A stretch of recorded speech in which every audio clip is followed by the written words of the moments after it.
UP तक के subscriber 50 lakh, आपका धन्यवाद। कौन जीतेगा यूपी? इस सवाल का जवाब पूरा यूपी नहीं बल्कि पूरा देश जानना चाहता है। और आज इसी सवाल को बेहद करीब से जानने के लिए हम आपको लेकर चलेंगे उत्तर प्रदेश की शामली की उस विधानसभा में, जहां के बारे में एक बात बहुत ज्यादा प्रचलित है कि यहाँ की सीट पर लंबे अरसे से पूर्व सांसद स्वर्गीय बाबू हुकुम सिंह और मुनव्वर हसन के परिवार की सियासी अदावत चली आ रही है। इसमें कभी एक परिवार दूसरे पर भारी पड़ता है। इन दोनों के बाद अगली पीढ़ी इस सियासी अदावत को पूरी शिद्दत के साथ निभा रही है। नमस्कार, स्वागत है आपका यूपी तक में और मैं हूं आपके साथ गौरांश श्रीवास्तव। और आज हम आपको बताएंगे शामली की कैराना विधानसभा के बारे में, वो सब जो इसे बनाती है सबसे हॉट सीट। कैराना क्षेत्र विधानसभा चुनाव में फिर से सुर्खियों में है। फिर से 286 घरानों के चिर परिचित प्रतिद्वंदी मैदान में हैं। विकास और दूसरे मुद्दे इस बार भी गुम हैं और इस बार भी पलायन बनाम भाईचारा की बहस पूरे क्षेत्र में छिड़ी हुई है। कैराना ही वो सीट है जहां 2017 में भाजपा ने पलायन के मुद्दे को हवा दी और उसे कानून व्यवस्था से जोड़कर सपा सरकार को गिराया था। प्रदेश में चुनाव के दौरान इस मुद्दे को उठाया और सरकार बनाई। इस बार भी भाजपा इसी मुद्दे को हवा दे रही है। फर्क सिर्फ इतना है कि उस समय यहां से हुए पलायन को मुद्दा बनाया गया था, तो वहीं इस बार पलायन पीड़ितों के लौट आने को मुद्दा बनाकर ध्रुवीकरण की कोशिश की जा रही है। अब बात कर लेते हैं कैराना विधानसभा के जातिगत आंकड़ों की। कैराना में मुस्लिम मतदाताओं की संख्या 1,37,000। कैराना में कश्यप मतदाताओं की संख्या 41,000। कैराना में जाट मतदाताओं की संख्या 25,000। कैराना में गुर्जर मतदाताओं की संख्या 28,000। कैराना में सैनी मतदाताओं की संख्या 12,000। वहीं कैराना में सरदार मतदाताओं की संख्या 12,006 है। यहां सबसे खास बात आपको बता दें कि कैराना विधानसभा सीट पर सबसे ज्यादा निर्णायक वोट माने जा रहे हैं सरदारों के, क्योंकि किसान आंदोलन का अच्छा खासा प्रभाव इस बार के चुनाव में जरूर पड़ने वाला है। वहीं चलिए अब जान लेते हैं कि कैराना में 2017 के चुनाव में किसने जीत का परचम लहराया था और कौन कितने अंतर से चुनाव हारा था। कैराना में वोटर्स की कुल संख्या 3,17,229। 2017 में जीत का परचम लहराया समाजवादी पार्टी ने। सपा के नाहिद हसन को 98,830 मत मिले थे। भाजपा की मृगांका सिंह को 77,668 मत मिले थे।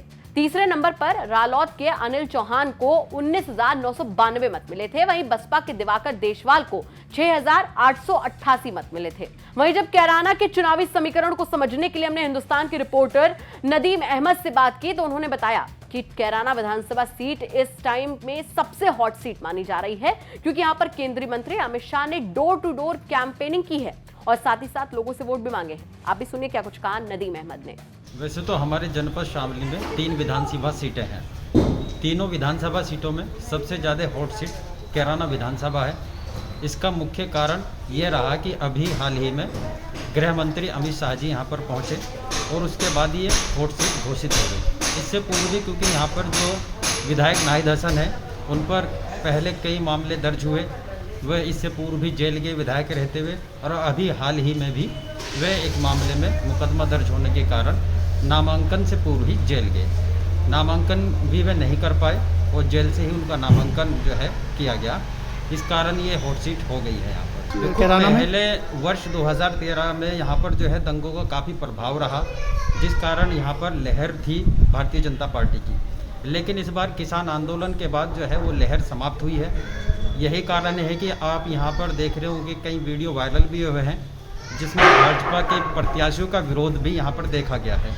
और तो इसमें सीधा सीधा मानना यह है कि यहाँ पर गठबंधन और भारतीय जनता पार्टी के बीच में कड़ी टक्कर रहेगी। दोनों ही प्रत्याशी मजबूत स्थिति में है जो बराबर की टक्कर देंगे। वहीं पूर्व पश्चिम के एडिटर जितेन भारद्वाज का कहना था कि जीत का आकलन करना अभी जल्दबाजी होगी। आरडी प्रत्याशियों और बीजेपी प्रत्याशियों में दोनों की सीधी टक्कर है, लेकिन यहाँ पर जाट मतदाता हमेशा ही निर्णायक मोड़ साबित हुए हैं। किसान आंदोलन को लेकर आरएलडी मजबूत दिखाई दे रही है। मुस्लिम जाट का गठजोड़ एक महत्वपूर्ण भूमिका अदा करेगा। मैं तत्काल में ये तो बताना संभव नहीं कि कौन पार्टी कितनी सीट निकाल रही है, लेकिन मैं शामली जिले की पिछले 10 साल की जो पिछले 2 चुनाव, क्योंकि शामली जिला बना है 2011 में, 2012 में पहला चुनाव हुआ था, 2017 में दूसरा चुनाव हुआ था। शामली जिले में अब तक 2-1 का अनुपात रहा है। 2 सीटें भाजपा के पास रही हैं, 1 सीट जो है विरोधी दल के पिछली बार कांग्रेस के पास थी शामली सीट। और अब की बार जो है जो 17 में चुनाव हुआ वो कैराना की समाजवादी पार्टी के पास। कौन इस विधानसभा में, तीनों विधानसभा में निर्णायक वोट कौन है इसमें? हमारे यहाँ वैसे तो अगर सही तरीके से देखा जाए तो मुस्लिम मतदाता बहुतायत में है। प्रतिशत के अगर हिसाब से देखा जाए तो लगभग 30% से अधिक मुस्लिम मतदाता है। वो जिसे चाहे जिता सकते हैं, लेकिन उसके लिए भी उन्हें किसी न किसी वोट का प्लस जरूर चाहिए। तो वहीं आपकी जानकारी के लिए बता दें कि शामली जिले में 3 विधानसभाएं हैं। शामली की सभी विधानसभा सीटों पर पहले चरण में वोटिंग होगी। कैराना, थाना भवन और शामली से यूपी चुनाव में मतदान की शुरुआत होगी। जिले की तीनों विधानसभा सीटों पर 10 फरवरी को वोट डाले जाएंगे, जिसके परिणाम 10 मार्च को आ जाएंगे। हम इसी तरह आपको हर जिले की पूरी डिटेल्स देते रहेंगे, लोकल लोगों से बात करेंगे, तह तक जाने की कोशिश करेंगे और साथ ही आपको बताते रहेंगे कि आखिर कौन जीत रहा है यूपी। नमस्कार।